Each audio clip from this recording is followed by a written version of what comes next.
வெள்ளோடுமலை மக்களே, நம்ம உடுமலைப்பேட்டை மாரியம்மன் கோவில் தேர் ஃபெஸ்டிவல் ஒரு குட்டி கிளிம்ஸ் எடிட் பண்ணியிருக்கேன். நல்லா இருக்கும் பாருங்க.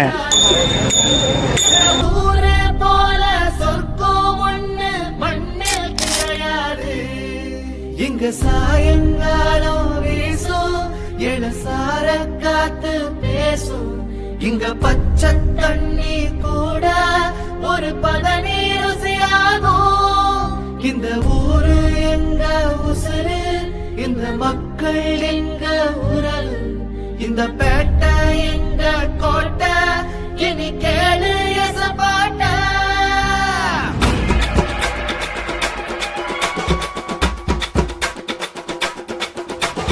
பேட்டை உடுமலை பேட்டை, இது பாசத்தை காட்டுற மக்களோட கோட்டை. பேட்டை உடுமலை பேட்டை, இது வீரத்தை ஊட்டுற கொங்கு நாட்டு கோட்டை. கரும்பு வெள்ளம் விளையிற பூமி எங்க அம்மா